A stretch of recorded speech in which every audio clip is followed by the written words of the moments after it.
chapter 3,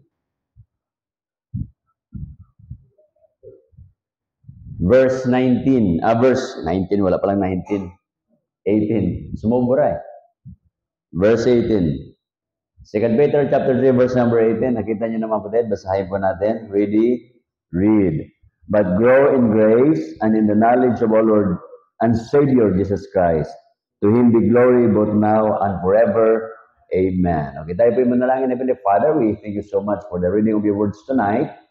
Encourage our dear Father, huwag kaming alis sa dakong ito na hindi po namin taglay ang mga pagpapalang spiritual. Mangusap po kayo sa bawat isa sa amin. Lahat na ito aking dadalangin, pinapasalamatan sa matamis sa plan ni Kristo Jesus, sa aming Diyos sa kapaligtas. Amen. Okay, please be seated. Itong 2 Peter, isinulat po ito ni Pedro. Ang background po nito, mga kapatid, ay isinulat ito to exhort believers to diligently pursue about godliness. Yan yung isa sa mga gustong iparating ni Pedro. Sinulat ito to pursue at the knowledge of Christ. Para yung mga Kristiyano doon, o kaya mga churches doon sa Asia Minor, ay lumago pa sila sa kalaman ng Panginoon Jesucristo. Another thing is to expose the activity of false prophets and teachers among the churches in Asia Minor. Okay? Kaya dyan, pag nakita natin yung 2 Peter, ang may makita tayo dyan,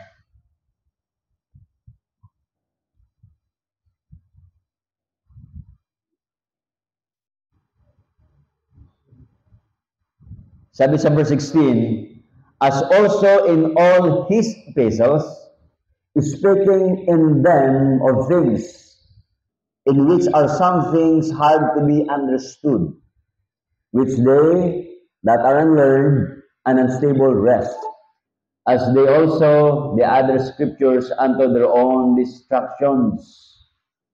Ye therefore, beloved, seeing ye know these things before, beware, lest ye also being led away with the error of the wicked. Kaya ito po yan. Kaya, para hindi tawag doon, hindi maligaw yung mga mananampalataya. Okay, sa Asia Minor. To counter those who were undermining the truth. Kagaya ngayon, di ba? Nandito na tayo sa tinatawag na technology ng cellphone ginagamit na nagaway-away na yung mga tao. Ang problema, nung araw, yung iba ang kalaban. Ngayon, nagigirahan the same uniform. Okay, tama yun sa Malaysia, di ba? Yung helicopter, nag-ano na sila. Exercise. Napang-abot eh. Di patay yung mga tao doon nakasakay. Isipin mo yan.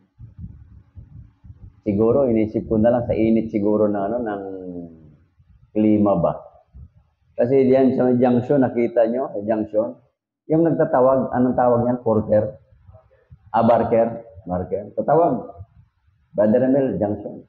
Binigyan ng driver ng 2 piso. Kalit yung yung nagtatawag.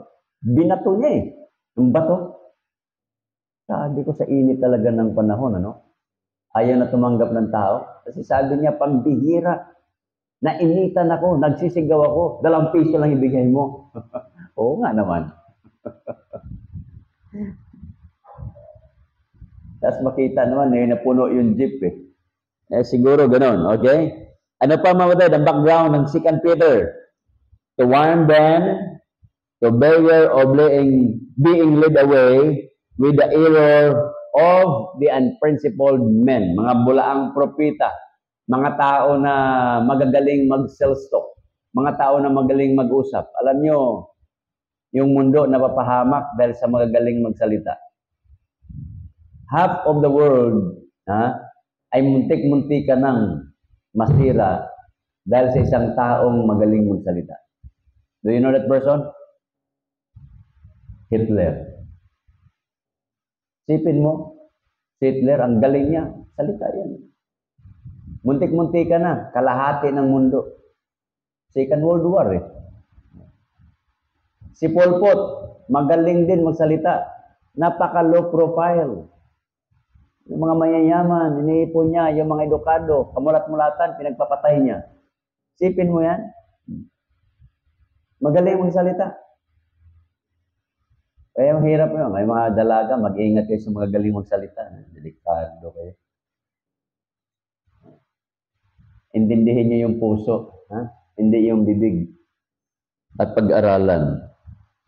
Ano pa? Yung background ng 2 Peter. To charge them to grow in grace. Yun na po yung 2 Peter chapter 3 verse number 18. Then to charge them to remain diligent. Yun. Mapagmatsyag ng mga Kristiyano. Okay.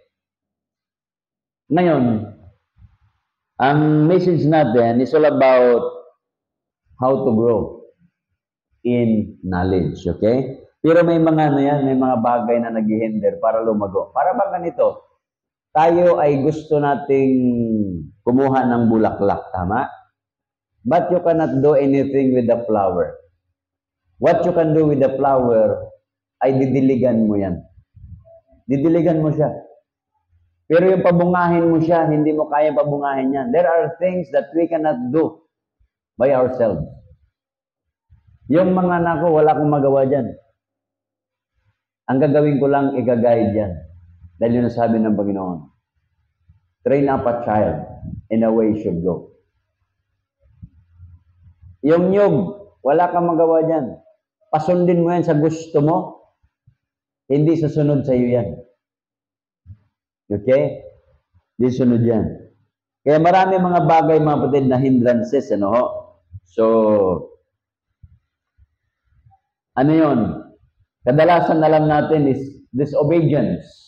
Hindrance yan. Yung hindi marunong sumunod. 1 Samuel 15, verse 10 to 24. Hindi na natin basahin yan. Another one na hindrance, wrong association. Nasa school ka, mga kaibigan mo mangungopya ka na rin. Sabihin mo kung anong klaseng kaibigan meron ka. At sasabihin ko sa iyo kung ano ka. Pag meron kang 5 kaibigang sugarol, may tendency pang-anim ka. May kaibigan kang magalitin, 5 sila, may tendency pang-anim ka. May kaibigan kang chismoso at chismosa, 5 sila, may tendency pang-anim ka. Pero kung meron kang kaibigang spiritual, 5 sila, malamang pang-anim ka. Meron kang kaibigang pastor, 5 sila, kamukat-mukatan, naging pastor ka, ikaw pang-anim. Oh. Association yan eh. So the moment we have wrong association, we'll have wrong direction. Kaya pag tama yung association mo, tama papuntahan mo. Oh. Kaya pagka ang kaibigan mo ay puro matitino, kita nyo, saan ka makita? Yung mga celebrity, sino mga kaibigan nila? Mga artist din, di ba? Punta ka sa mga bikers. Diyan na sa labas eh. Yung grupo ng mga bikers, iba yung kanilang association. Magkatabi lang naman yung tricycle driver, pero hindi sila magkakano. Alam niyo, hindi, magkaiba yung circle of friends nila eh. Nakuha niyo ba din? Kasi iba yung kanilang mundong ginagalawan. Saan ka makita, tri-biker, ang ending nagiging truck driver? Wala eh. Kasi yun at yun lang din yan. Kaya kita mo, tanungin mo yun, pag nag-tri-bike kayo, tanungin mo, kuya, ilang taong ka na nag-tri-bike? 30 years na. O, di ba? Sipin mo. Walang promosyon, hindi ba lang natutong magmotorsiklo?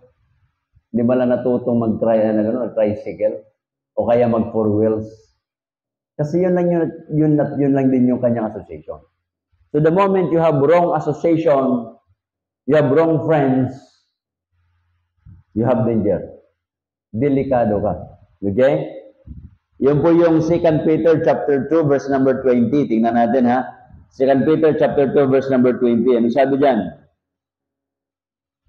For if, after they have escaped the pollutions of the world through the knowledge of our Lord and Savior Jesus Christ, they are again entangled therein and overcome, the latter end is worse with them than the beginning. Oh, tama yan? Kaya pag mali yung association mo, ang ending mo niyan, mas delikado. Kasi ang tawag niyan, misdirected glory. Gusto mo, misdirected success. Mali yung direction mo. Kaya nga sa kalsada, anong nilalagay doon? Dito. Nilalagyan dyan ng mga sign. Pag hindi ka sumunod, yari ka. Subukan mong dumiretso sa dead end. You have your end, but it's dead. Okay? Another one. Lack of focus. Wala kang focus. Yun ang problema sa bansa natin, focus. Ang bansa natin, agricultural land ito. Pero walang tanim. Pumunta na kayo dyan sa istasyon ng LRT, dyan sa may, yun, yung dito sa tropical. Tingnan mo yung bundok natin. Maaawa ka. Tingnan mo. Sumakay ako nung last month, tinignan ko, kawawang Pilipinas. What happened to my country? Diba? Pinagtatanggal.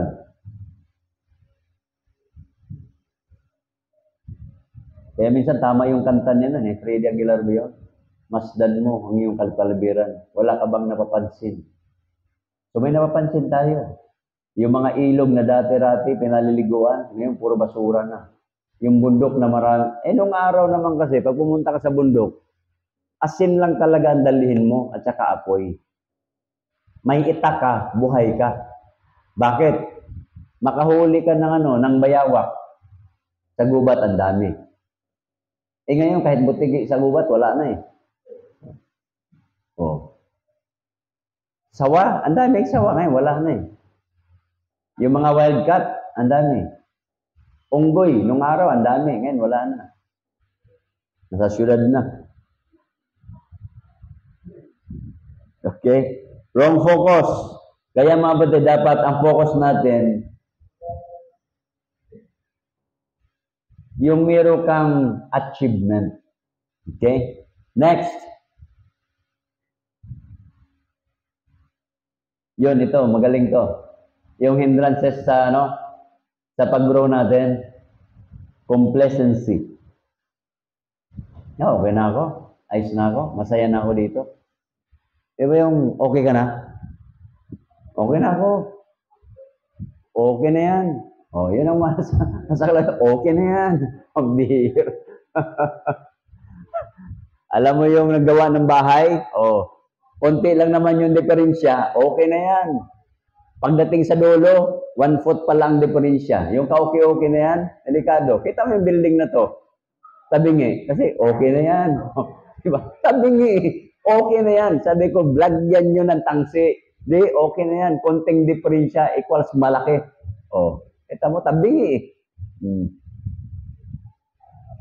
Ayan ang realidad. Kaya yung konti nating diferensya,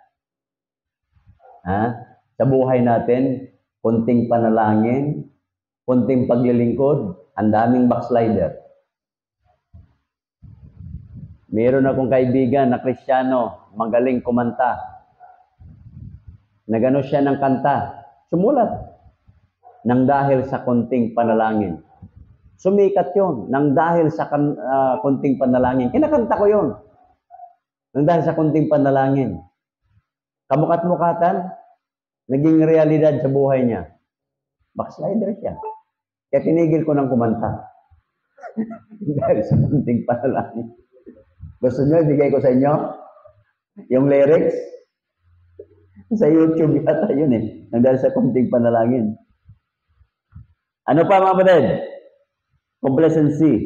Deuteronomy yan. Deuteronomy chapter 1. Tingnan natin. Deuteronomy chapter 1. Ay, wag na mahaba-haba pala ito. Okay? Verse 1 hanggang ano? Verse 1 hanggang 6 hanggang ano? 6 hanggang 8. Ang sabi diyan, the Lord our God is speaking to us in Horeb, saying, you have dwelt long enough in this mount. Ang tagal nyo nang nanirahan sa bundok na ito. Dahil doon sa bundok na yon, doon sila masaya. Ang gusto ng Panginoon, dumiretso sila sa promised land. Minsan, mayroong ipagawa sa atin, kaso lang doon sa isang area na yon, masaya na tayo.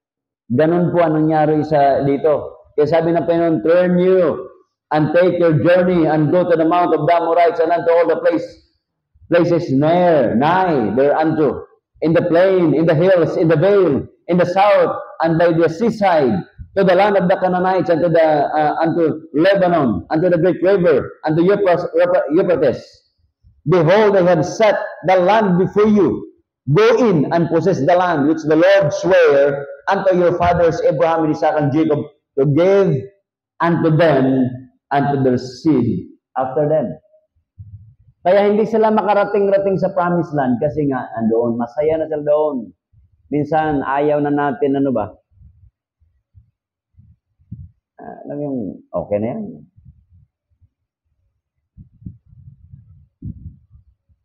Sabagay, may mga isip na rin ako na gano'n. Magsumakit yung tuhod ko, bakit naman yung bahay ganito ang construction? Dapat puro baba lang. Di ba? Kasi hindi ka makakyat eh. Oh. Di ba? Hinahata ko. Dapat pala, wala nang second floor to eh. Oh, hamak eh. O yun. So, along the way, as we age, there are things that we like when we were strong, but the moment na decline na yung ating kalakasan, it's called aging process, we don't like them anymore. Yun yung sabi sa Ecclesiastes 12. Verse 1. Yeah. Remember now thy Creator in the days of the youth, while the evil days come not, nor the years draw nigh, when thou shalt say, sasabihin mo, I have no pleasure in them. Ang pleasure ng matatanda, sumba. Sumba rito, sumba yan, di ba? Tanto eh. Minsan pumunta ako dun sa TC ang tawag yan. Kasike. Yung nagsusumba. Pambihira. Bumayagaya ako doon eh. Sa likod yun. Gaganong-ganon din ako eh. Sabi sa akin, ayos ka, pastor ah. Akala ko wala nakilala sa akin. Mayroon pa rin. Sabi ko, naloko na.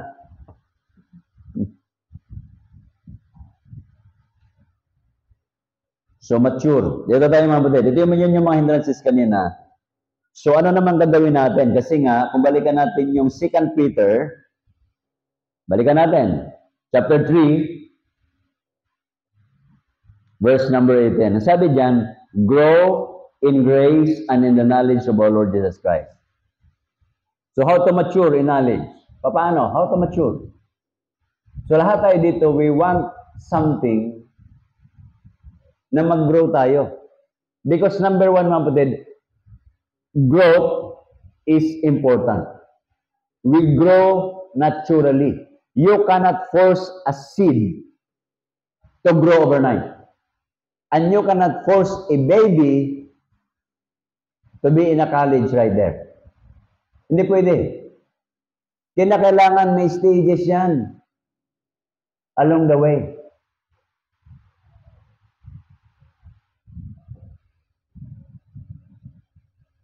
Yung picture nila ni Jomar, si Dr. Joseph Lee, sabi niya, sa Korea ngayon, ang mga babae nag-asawa 35. Kung gusto pala natin ng Pilipinas medyo umangat, dapat mga 50 na mag-asawa yung mga lalaki, ano? Pakita mo yun dito, yung si Dr. Jong, yung nag-preach dito. Ay, hindi pala dito, ano? Dito ba nag-preach yun? Noong February. Doktor yun, binata. Yung Greek teacher, Doktor. Sabi ko, how many kids do you have? No, I'm single. How old are you? Sabi niya, I'm 50. Wow. Do you have girlfriend? No, I'm looking in your church. Magbihir. Titingin daw. May nakita sa paite eh. Kaso lang 16 years old eh. Sabi ko, no. Sabi niya, I like her. Sabi ko, really? Sabi ko, how old are you? 16, Pastor. Sabi ko, no. That's child abuse. Sipin mo, 50. Pero may binasa ko kanina. I forgot the name. Dalawang isang African at saka isang taga-Amerika. Binasa ko yung love story nila. Yung lalaki, 53 years old, nanligaw sa 18 years old. Sabi ng lalaki, marry me, and I will teach you how to live. And you will teach me how to die. Sagot ng babae, I will marry you in order for you to stay young. Pambihira, no? Pakasalan kita para magiging young ka always. Ayos yun, Nagsama sila for 34 years. Ibig sabihin, namatay yung lalaki at age 87. Sipin mo yan? Itong cellphone ko, pabura ko na nga to. Sa Bible kasi yan eh. Na mali yung app na naano ko. Kaya, laging nagsasound. Yung isa naman, yung babae, 18 years old. Yung lalaki, 82 years old. Ayos, Sino kaya sa Pilipinas mayroong ganong kasaysayan? Natuwa lang ko binasa ko kanina. 82 years old, mabata lang kay pader ng 2 taon. At yung dalaga ay 18 years old. Wow!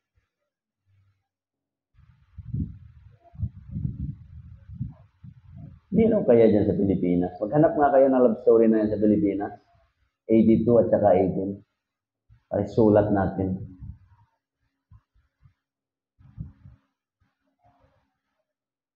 Ito mga kapatid, how to mature in knowledge. Number 1. By putting away childish things. Yung mga childish things, ang tawag noon immaturity. Yung madali akong matisod. Yung madaling matisod.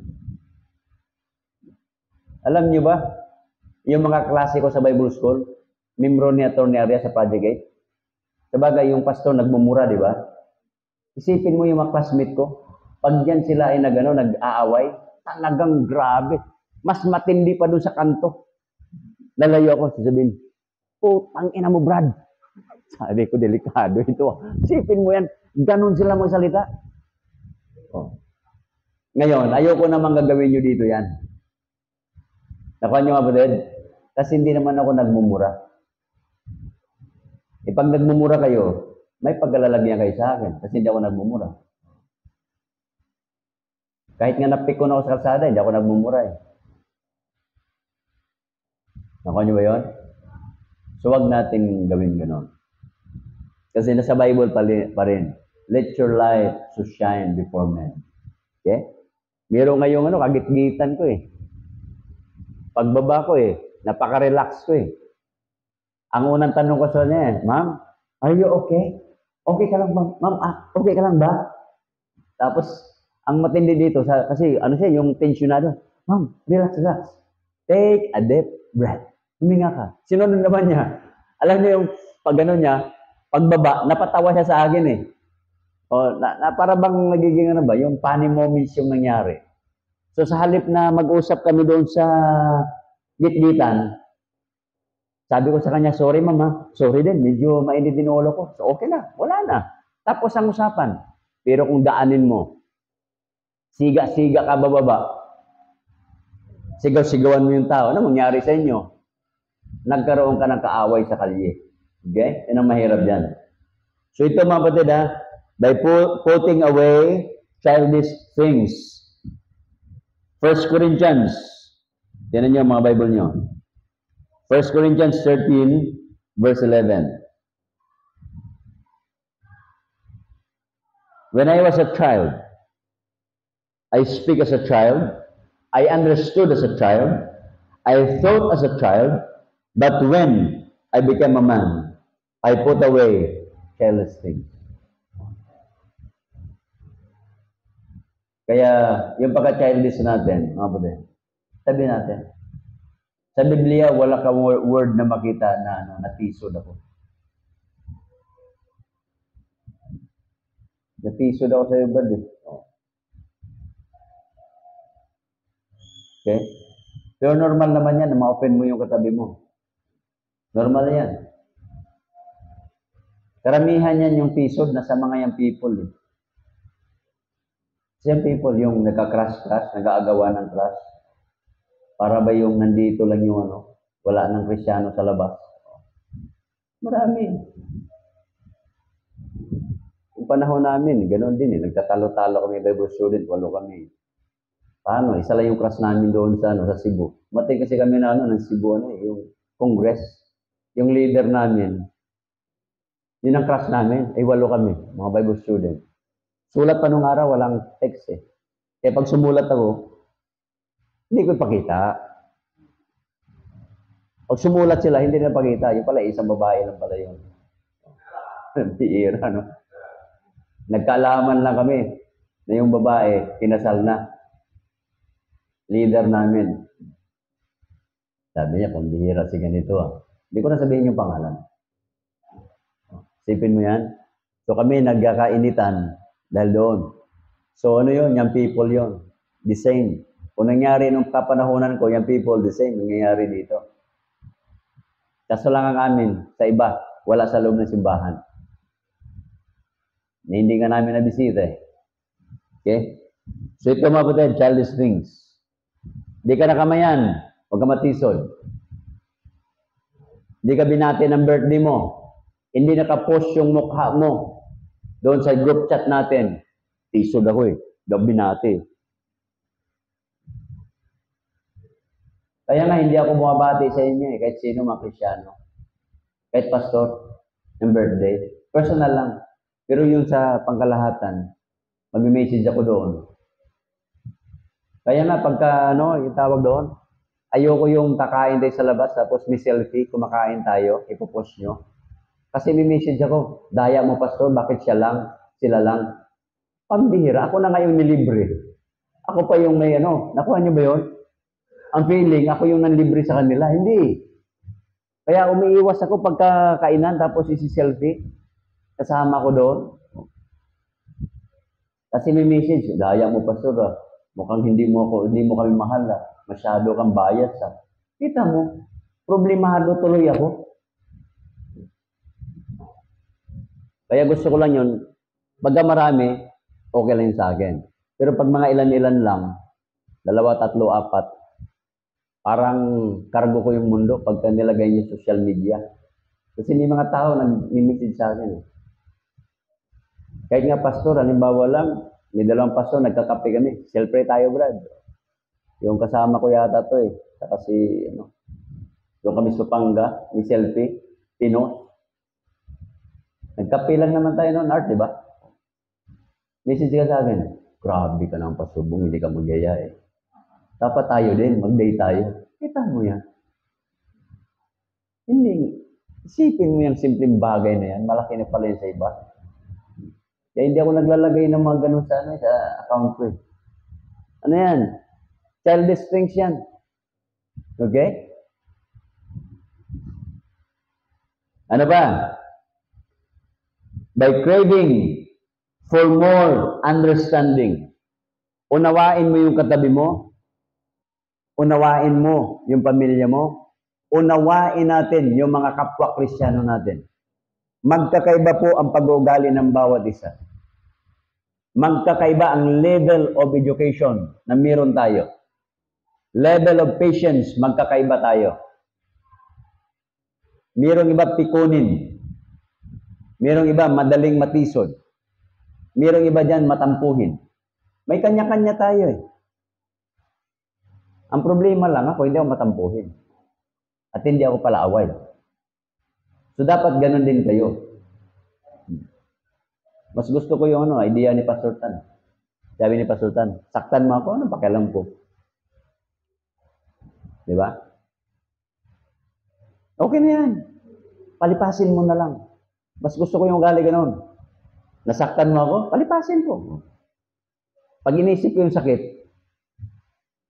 inisip mo, di ba? Pambira, nakapakinig ka ng isang salita, nasaktan ka. Inisip mo na isang oras, hindi nasaktan ka na isang oras. Inisip mo hanggang gabi. Di naabot ng gabi yung sakit. Nakuha niyo ba din? Ganun tayo mga Pilipino. Tinabukasan, inisip mo pa uli. 24 hours na. Oh. Isang linggo na. Inisip mo pa rin. Ang bihira talaga ito si Brother Franklin na to eh. Talagang matino to eh. O di ba? Isipin mo, simpleng ano lang, simpleng pag-uugali lang, simpleng salita lang, dinala mo sa loob ng isang linggo. Sinong nasasaktan? Ikaw. Yung nakasakit sa'yo, tawan-tawa lang. Wala lang sa kanya yun. Nakuha niya ba yung bread? Kaya palipasin nyo na lang. By craving for more understanding. Unawain mo the person in front of you. Unawain natin. Lawakan natin, pangunawa natin. 1 Corinthians 14:20. Another one. By overcoming temptations. Matthew chapter 4, verse 1 to 11. Di ko na i-elaborate yan.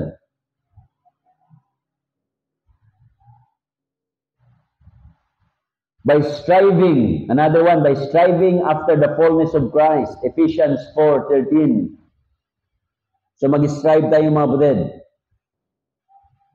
By partaking of the deeper truths of the gospel.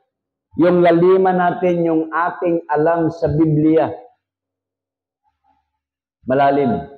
Kaya maraming mga tao, madaling maakay, matumba, mababaw. Yung kamatis, bunutin mo. Dali yan eh. Yung paragis, bunutin mo.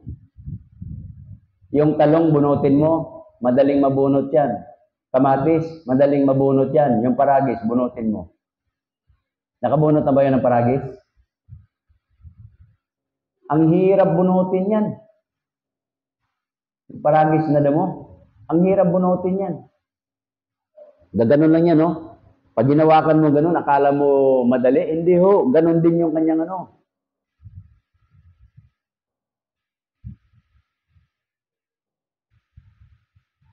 Yung okra, madali mong bunutin yan. Pero palay, mahirap bunutin. Bakit? Nakabaon eh, malalim. The same with Christians. Bakit maraming nauto sa mga maling doktrina? Mababaw ang kalaman. Kaya dapat mabatid, laliman natin ang kalaman natin salita ng Panginoon. Tapusin ko na, how to mature in knowledge by remaining in Christ. By remaining in Christ. John 15, verse 1 to 8. Ito po yung tinatawag na the vine and the branches. Si Kristo po natin, ang Panginoon natin is the vine, we are the branches. The moment na tayo po'y pinutol, tapos na ang karir mo. Kaya wag tayong miwalay sa puno. Dito tayo magtapos, John 15. Every branch, verse 2, in me, that beareth not fruit, he taketh away, and every branch that beareth fruit, he purgeth it, that it may bring forth more fruit. Lalo pang dadami. Abide in me, and I in you, as a branch cannot bear fruit of itself, except it abide in the vine. No more can ye, except ye abide in me. I am the vine, ye are the branches. He that abideth in me, and I in him, the same bringeth forth much fruit. For without me, ye can do nothing. Wala ang Panginoon, wala tayong magagawa. Kaya maraming Kristiyano, immature hanggang ngayon, dahil on and off sa gawain. On and off sa ministry, on and off sa Biblia, on and off sa pananambahan. Wala yan. Dapat tuloy-tuloy. Sige, subukan mo. On and off kang kakain. Kakain ka ngayong araw, bukas hindi. Pagdating mo ng Merkulis, may tililing ka na. May hangin ng utak eh. Panyo, ulit. Subukan nyo. On and off kang maligo. Maligo ka ngayon, bukas hindi. Sa sunod na araw, hindi mo uli naalala. Oh. Alam nyo ba, ang tao, pagka isang linggo na hindi naliligo yan, nanginginig yan. Akala mo adik yan? Nanginginig yan. Matatakot na siya sa tubig. Parang nakagat na ng aso yan. Sa init ngayon, pag walang ligaw-ligaw yan, mahirap yan. Okay? Kaya yung Kristiyano, di ba? Pagka hindi nakasimba, maniwala ko dyan. Tingnan si Tomas. Sabi ng mga lagad, nakita namin yung Panginoon. Niwala ko sa inyo. Kaya, you create doubts with your Christian life the moment you are absent from church services. Nakuha niyo mga subukan niyo, absent ka sa eskwelahan mo. Kahit anong taas ng liig mo, wala ka pa rin.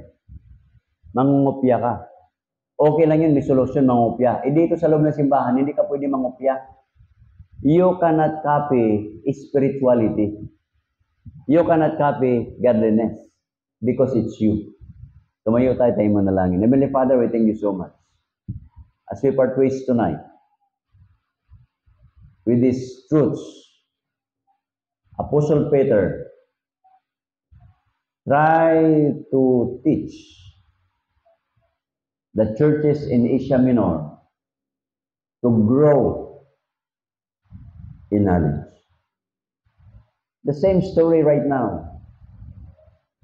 Help us to grow in our spiritual life, to mature.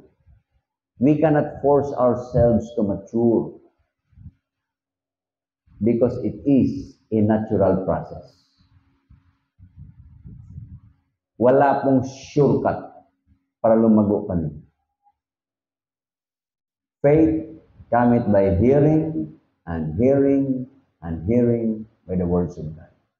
It is a continual process. Habang lahat ay nakayupan, nakapikit na matay, God has something for you tonight, and God is reminding you by the words of God. You are free to come, talk to the Lord in prayer. Sige po mga kapatid.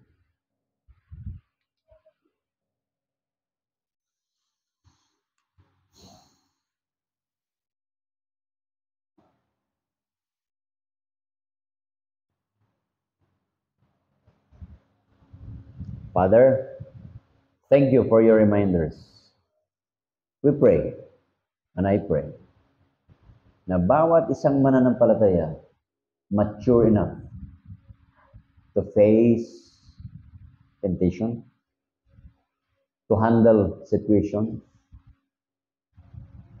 mature enough in terms of engaging in any relationship, mature enough in our conversation, mature enough in our workplace, mature enough outside our house, and mature enough outside the premises of this church.